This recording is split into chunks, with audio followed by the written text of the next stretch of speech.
యాకోబు పత్రిక మొదటి అధ్యాయము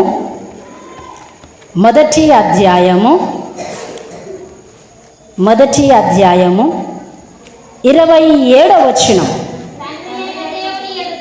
తండ్రి అయిన దేవుని ఎదుట పవిత్రమును నిష్కలంకమైన భక్తి ఏదనగా దిక్కులేని పిల్లలను వెధవరాండ్లను వారి ఇబ్బందులలో పరామర్శించుటయు ఇహలోక మాలిన్యము తన కంటకుండగా తన్ను తాను కాపాడుకొనుటయు తన్ను తాను కాపాడుకొనుటయే భక్తి. అదే నిజమైన భక్తి. సరే, అపోస్తుల కార్యంలోకి రండి. 9వ అధ్యాయము, అపోస్తుల కార్యముల గ్రంథం 9వ అధ్యాయము. మనం ఇక్కడ చూస్తే 41వ వచనం చూడండి. అతడు ఆమెకు చెయ్యి ఇచ్చి లేవనెత్తి పరిశుద్ధులను వెధవరాండ్లను పిలిచి ఆమెను సజీవురాలుగా వారికి అప్పగించాను. చాలు. ఇంకా కొంచెం పైకి చదువుకుంటే ఇంకొక మాట ఉంటుంది. ఏమని ఉంటుందంటే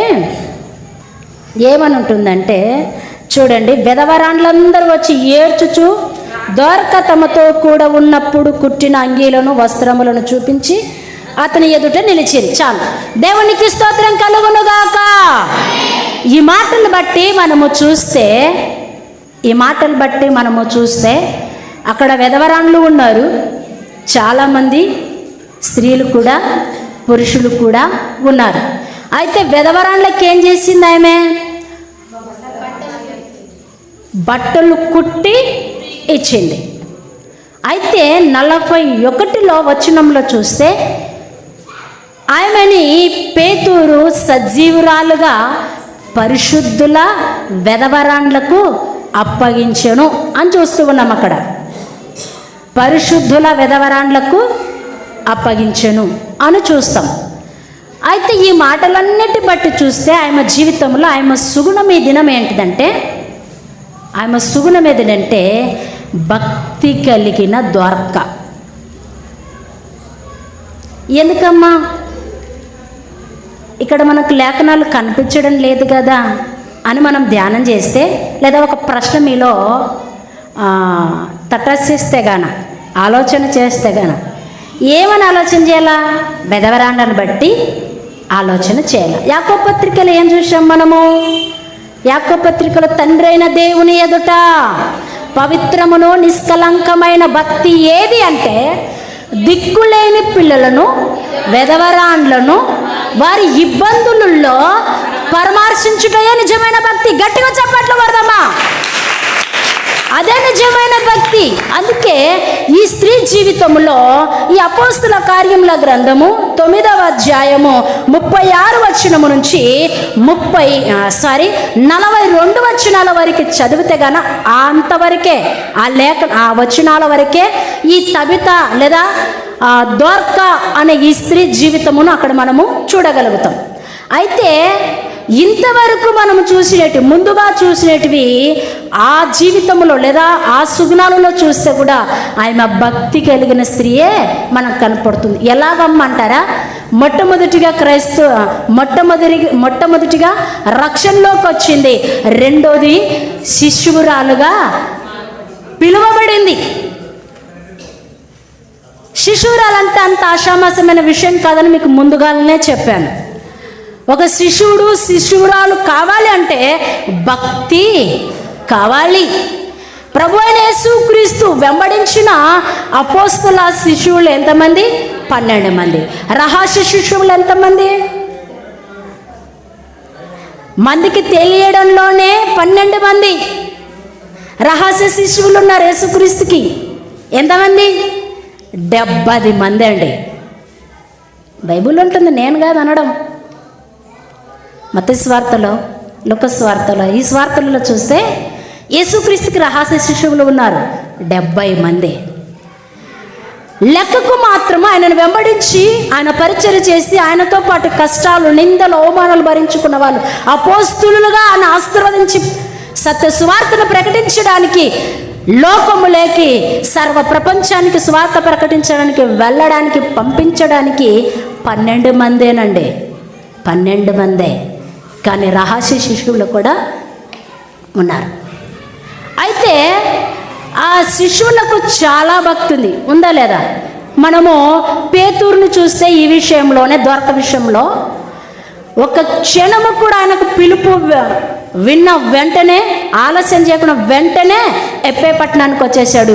మోకాళ్ళుండి ప్రజలందరినీ బయటికి పంపేసి ఆ పైన గదిలోనికి వెళ్ళి తబితను ఎక్కడైతే ఆ శవనము కడిగి పైన గదిలో పెట్టారు, ఆ గదిలోకి వెళ్ళి మోకరించి ప్రార్థన చేశాడు. గొప్ప అద్భుతం జరిగింది కదా. చనిపోయిన వాళ్ళు లేవడం అంటే అంత అసమాసమైన విషయం కాదు.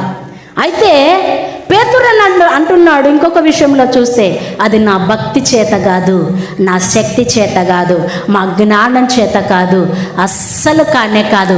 ఇది ఎవరు చేశారు ఈ కార్యం అంటే ప్రభువైన యేసుక్రీస్తే.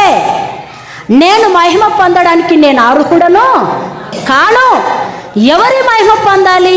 ఇప్పుడు కూడా దొరక బ్రతికిందంటే ఈ మహిమ ఎవరికి చెందుతుంది? ప్రభువైన యేసుక్రీస్తుకు మాత్రమే మహిమ చెందుతుంది. ఏ సేవకుడికి కాదు, ఏ సేవకురాలికి. ఇప్పటికి కూడా, ఈ నేటి దినాలకు కూడా సేవకులకు అర్హత, ఒకవేళ మీరు విశ్వాసులు, ఒకవేళ పరిశుద్ధులు, ఒకవేళ సేవకులను సేవకురాలను ఏం చేయాలి?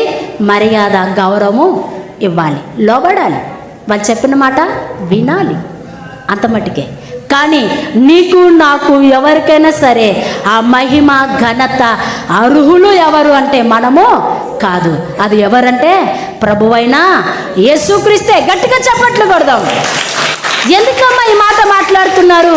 అయితే యేసుక్రీస్తు నామమున ప్రార్థన చేశాడు కదా, పేతురికి దక్కల కదా ఈ మహిమ అంటే? కానే కాదు. ఎందుకునంటే ప్రభువైన యేసుక్రీస్తు భూమి మీద ఉన్నప్పుడు కూడా చాలా మందిని సజీవులుగా లేపాడు. లేపినప్పుడు లాజరు విషయంలో మనం చూస్తే ఏమన్నాడు? కళ్ళు తెరిచి ఆకాశానికి కన్నులెత్తి 2 చేతులు పైకి చాపి అంటున్నాడు. యేసుక్రీస్తే మాట్లాడుతున్నాడు, తండ్రి ఈ అన్నులు వీళ్ళందరూ చూస్తున్నారు. ఇప్పుడు లాజరు చనిపోయి 4 దినములు అయింది. అయితే నీవు మాత్రమే మహిమ పొందాలి అంటే గనక ఈ సూచక క్రియ, ఈ మహత్కార్యము మీరు జరగాలి తండ్రి అని అన్నాడు. వెంటనే ఆ మాట మాట్లాడి ఆ ప్రార్థన చేసిన తర్వాత యేసుక్రీస్తు ఏమన్నాడు తెలుసా? లాజరు బయటికి రా అన్నాడు. ఇంకంతే. ఆ వాక్కు శక్తి, అంతే. దేవుడు శక్తి ఇచ్చాడు.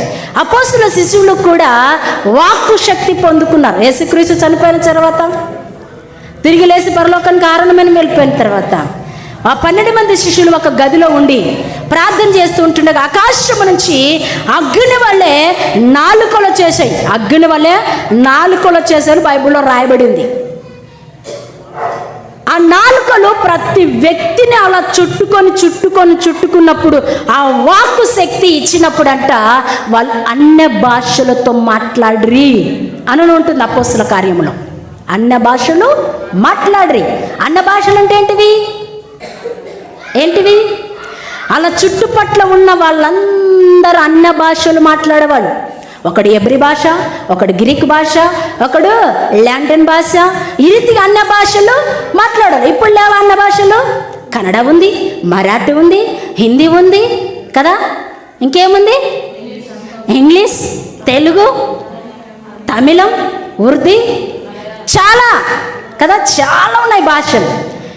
అలాంటి వ్యక్తుల మధ్య వీళ్ళు ఉన్నప్పుడు వాళ్ళు వాక్కు శబ్దంతో ప్రార్థన చేస్తుంటే, ఒక గదిలో ఉండి ప్రార్థన చేస్తుంటే బయట ఉండి చాలామంది వింటున్నారంట. ఈ భాష మేము మాట్లాడే భాష వీళ్ళకి రాదే, ఎలా మాట్లాడుతున్నారు వీళ్ళ భాష అని ఆశ్చర్యపడ్డారంట. బైబిల్లో చదివితే ఉంది, ఆశ్చర్యపడ్డారంట. ఆశ్చర్యపడి ఆ ప్రార్థన అయిపోయిన వెంటనే మాట్లాడారు. ఈ భాష మీకు రాదే, మీరు మాట్లాడేది అందరికీ అర్థమయ్యే భాష, కానీ మా భాష మాట్లాడారు మీరు. అని చెప్పేసి వాళ్ళు అక్కడ ఆశ్చర్యపడ్డారు. అందుకే ఆ మహిమ ఎవరికి రావాలంటే ప్రభువైన దేవునికి. అయితే ఇదంతా నేను ఎందుకు చెప్తున్నానంటే ఇవన్నిటికీ కారణము, ఇవన్నిటికీ మహిమ పొందుకోవాలి అంటే ప్రభువైన యేసుక్రీస్తు మాత్రమే మహిమ పొందాలి.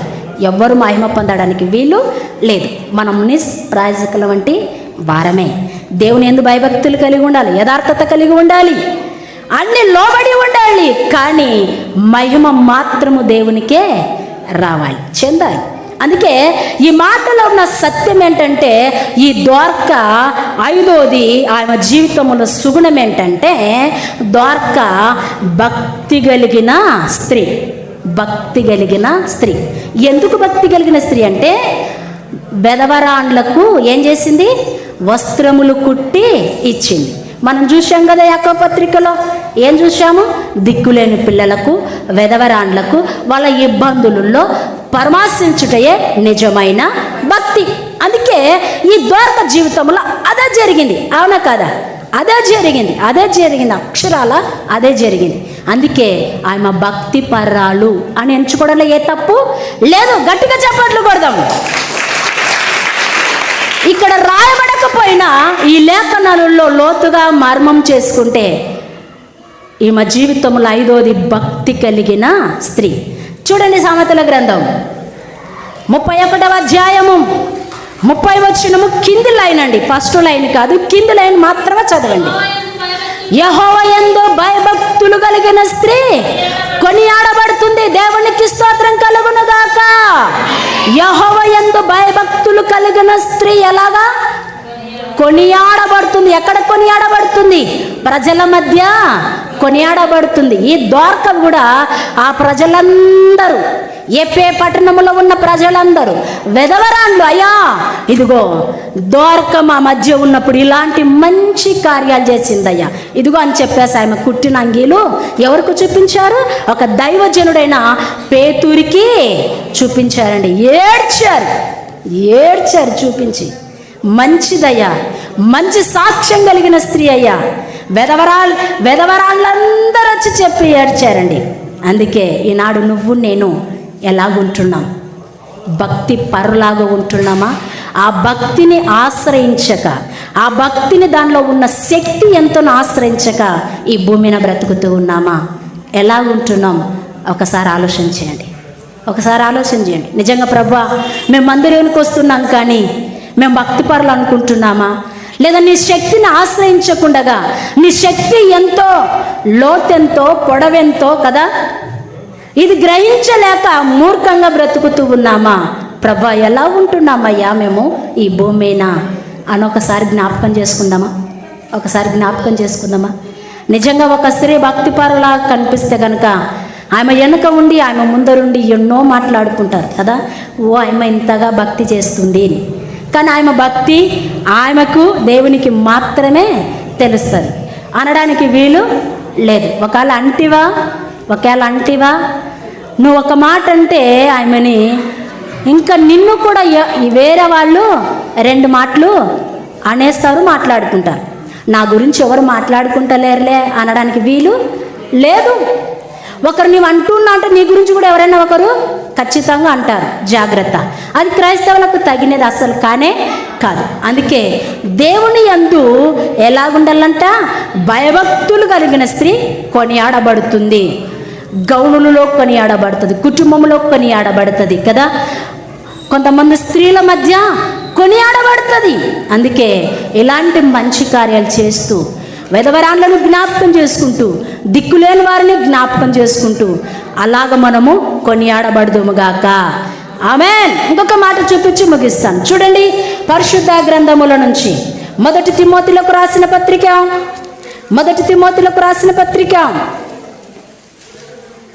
5వ అధ్యాయము 3, 4.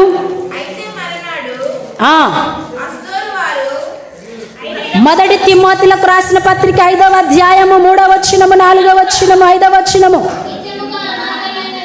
నిజముగా అనాథులైన విధవరాండ్లను సన్మానింపుము. అయితే ఏ విధవరాలికైనను పిల్లలు గాని మనమన్లు గాని ఉండిన ఎడల వీరు మొదట తమ ఇంటి వారి ఎడల భక్తి కనపరుచుకున్నటకును తమ తల్లిదండ్రులకు ప్రత్యుపకారము చేయుటకును నేర్చుకునవలనని ఇది దేవుని దృష్టికి అనుకూలమైంది. గట్టిగా చప్పట్లు కొడదామా.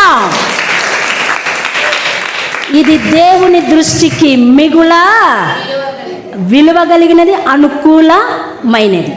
ఎలా ఉండాలంట విధవరాళ్ళు? మొట్టమొదటిగా పిల్లల్ని మనమనుగలను ఉంది ఇక్కడ కదా, వాళ్ళకు పుట్టిన పిల్లలందరిని ఏం చేయాలంట?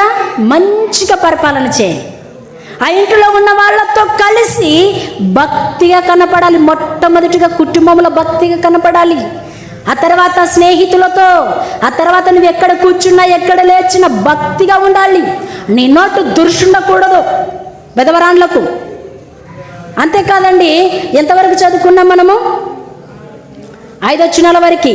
ఆ తర్వాత 9, 10 వచనాలు కూడా చదువుకునండి, చాలా మంచిగా ఉన్నాయి. 9, 10.